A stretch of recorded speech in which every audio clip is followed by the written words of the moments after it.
Kalian pernah dengar nggak sih? Sabu-sabu atau metamfetamina.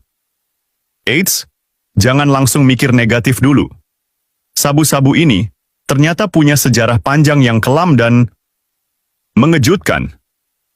Obat ini awalnya dibuat bukan buat dipakai sembarangan, apalagi sampai dipakai sama orang-orang bodoh yang suka ikut tawuran. Iya, di Perang Dunia II, sabu-sabu justru jadi bahan bakar rahasia buat para prajurit. Penasaran gimana bisa begitu?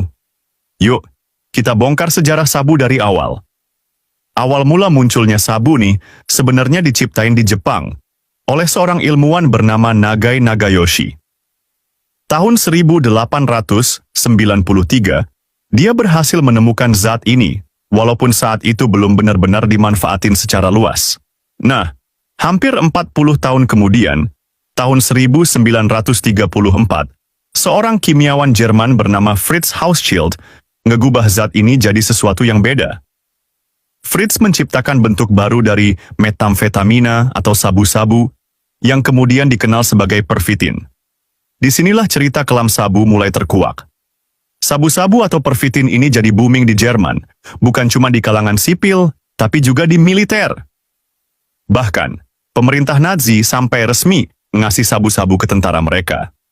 Kenapa? Karena efek dari sabu-sabu atau pervitin ini benar-benar bikin prajurit jadi super energik, lebih fokus, dan nggak gampang capek.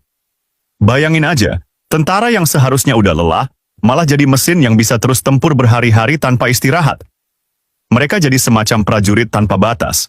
Gila kan? Tapi, emang nggak ada yang tanpa efek samping. Tentara yang dikasih pervitin ini memang bisa bertahan lama, tapi lama-lama tubuh mereka ketergantungan. Efek jangka panjangnya bikin mereka jadi gelisah, paranoid, bahkan sampai kehilangan kendali diri.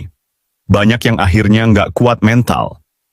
Sabu-sabu atau pervitin ini emang beneran ngerubah cara perang mereka, tapi juga ngerusak hidup prajuritnya sendiri. Fakta unik lainnya, sabu ini bukan cuma jadi senjata rahasia Nazi loh. Sekutu juga akhirnya tahu dan mulai ngikutin jejak Jerman. Mereka bikin versi lain dari pervitin yang juga dikasih ke tentara mereka. Bagi yang kelelahan di medan perang, sabu ini jadi semacam penyelamat sementara. Ironis, karena sabu justru malah bikin mereka tambah terjebak di lingkaran ketergantungan. Perang pun jadi makin brutal, karena semua prajurit kayak terprogram buat nggak ngerasain lelah atau takut. Nah, yang bikin merinding lagi, ketergantungan prajurit pada obat ini nggak berhenti saat perang berakhir. Setelah Perang Dunia II selesai, banyak dari mereka yang udah nggak bisa lepas dari sabu-sabu ini.